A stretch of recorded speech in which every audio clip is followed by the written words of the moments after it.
Yo, what's up, everybody? I want to wish you all December. It's great to be in this peaceful and time in our nation, and I think it's fantastic now that Parliament has risen.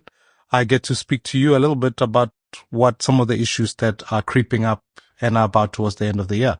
Before we get on to that, let me remind Manchester United supporters that you got exactly the same points this weekend as Liverpool did. And Liverpool's game was postponed.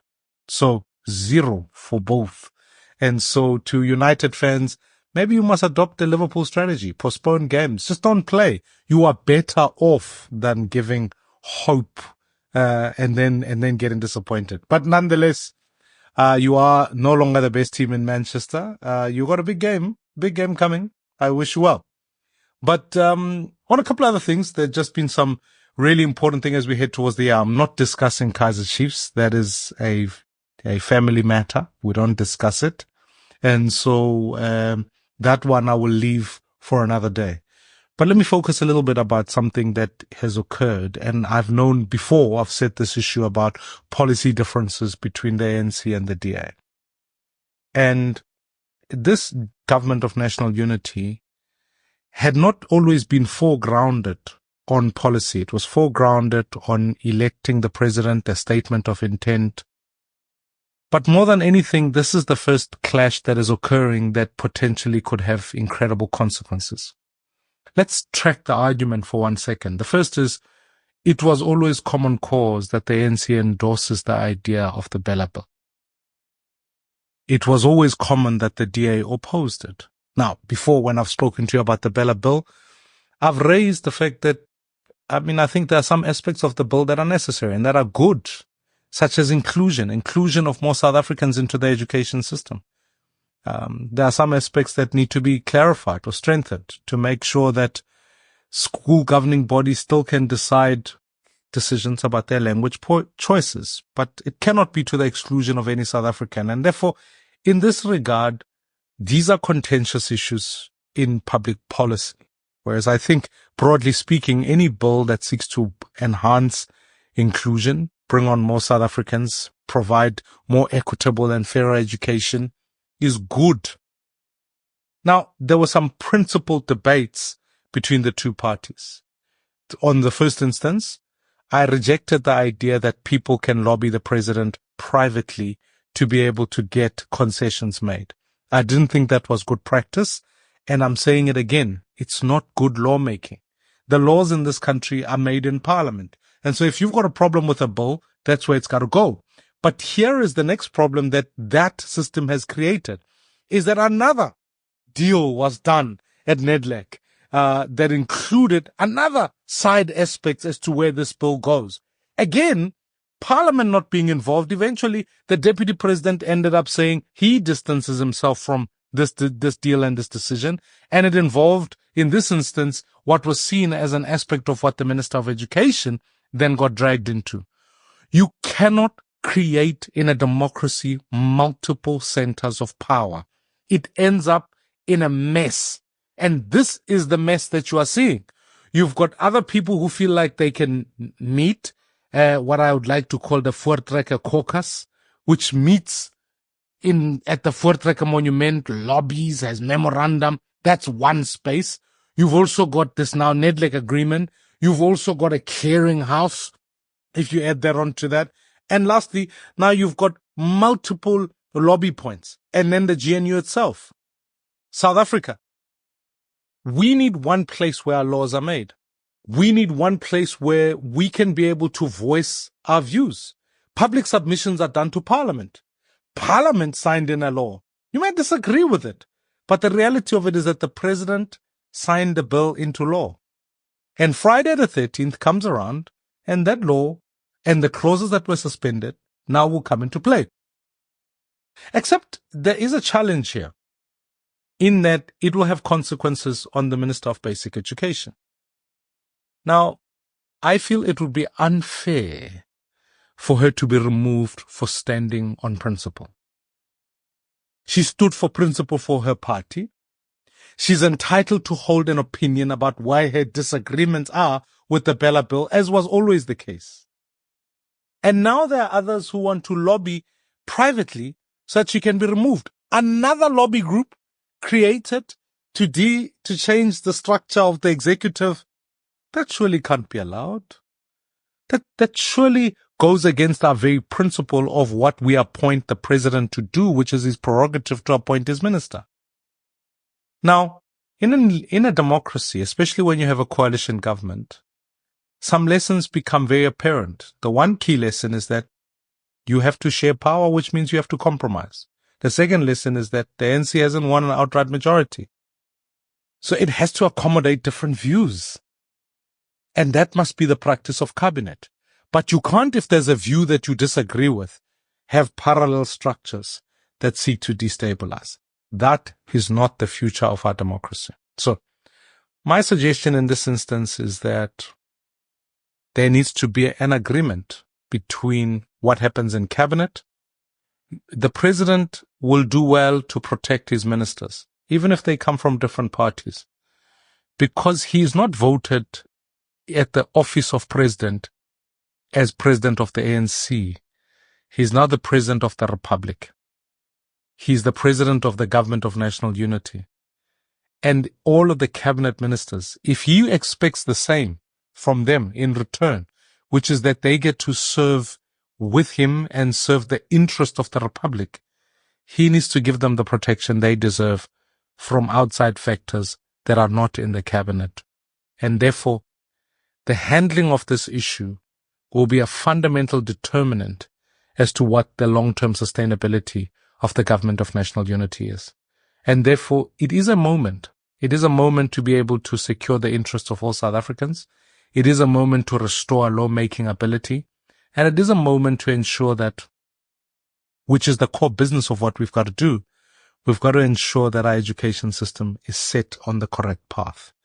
And in this week, a number of reports came out, and one of them said that our country is one of the worst when it comes to maths and science results. Fellow South Africans, this is a deep, deep concern for me. We cannot be performing at this level. We appropriate in the learning and culture function of government is one of the highest, it is the highest appropriation that we put forward in that whole sector. South Africa often delivers differentiated results. If you are in wealthy schools, your maths and science marks are better. If you're in poor schools, they generally are weaker. So we can't afford this. It will render us uncompetitive. It will mean that globally on a stage, we won't be able to produce engineers, students who do robotics, computer programming. We got to do better than that. So I want us to come back to some basics here. The fact is, ECDs must be prioritized, and I've fought in Parliament for the additional funding to be put towards the inclusion of children, particularly in the ECD sector, so that they can get a better start. If a child doesn't get a better start, a basic understanding of numeracy at an ECD level, they tend to battle through primary school. They resent mathematics. And the second highest reason why young people drop out of school is because they fail. Because they get that feeling that they're failures and therefore they drop out. So I want to urge all of us to get back to a space now where we say, let's fund for it. Let's improve our education and let's move on from there. The second point I want to raise is last week was the tabling of the budget, and I spoke to you about some of the constraints that are in the budget. I have a vision that says let's build a transport-led infrastructure development. And I'll talk a little bit more about this early in the new year, about the vision of how we utilize public transport infrastructure, trains or rail, passenger rail, airports, and nodes for economic development. What transport gives us is a massive opportunity for people. If you don't want to live close to the city, you can live far from the city, but it makes it affordable for to go into a city. Cities like London have the same relationship. No one can afford property in London. Ask the people who are living in London. But you can live further and travel in. You can live further from Johannesburg and travel in. You can live further from Cape Town and travel in. It allows for people to be able to exercise that choice, which means we don't have urban sprawl that's just shacks in the periphery, but we can build further away from cities and create new economic hubs because we give transport. There's a clear benefit to what Gautrain has done, as an example. Around Gautrain, you've been able to create places like Midrand, like Rosefield, and various places like that, where suddenly you've got economic activity there because people don't feel it's too prohibitive to get there. Thirdly, the second highest reason why people can't afford healthcare or don't get healthcare, the second highest reason they give for that is because they can't afford the transport to public healthcare facilities. So transport isn't just an economic enabler. It's a safety guard for people to gain access to public good or public services like healthcare and education. If we fix our transport, we can give access to that. And then lastly, it is a job creator. Imagine if we built a bullet train. Yes, I said it, a bullet train between the Northwest, between Mpumalanga and the Free State.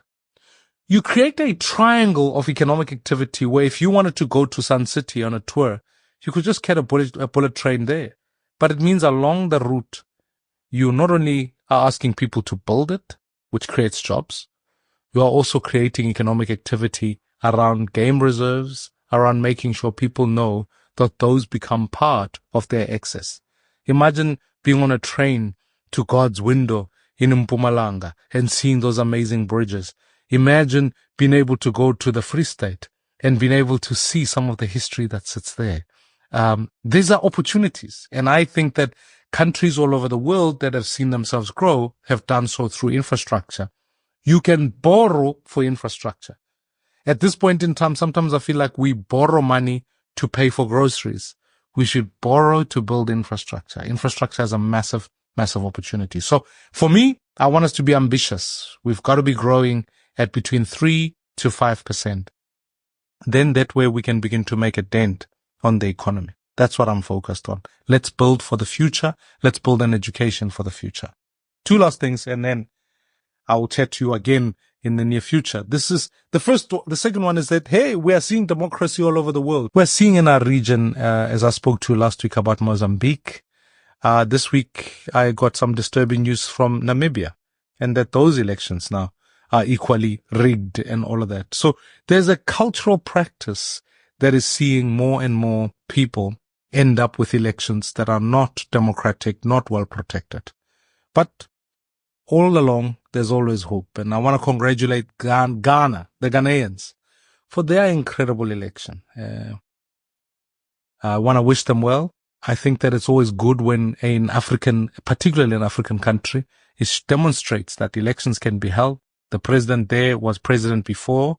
Now he's come back again. I think there's another president in the US who was there before and now come back again.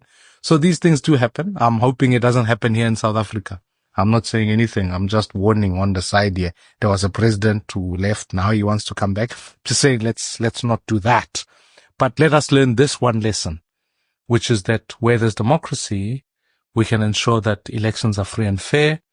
And President Mahana, I wish them well, and I wish the people of Ghana well, because this is going to be absolutely crucial for the future of that region and that continent as they look to also build infrastructure and are engaged.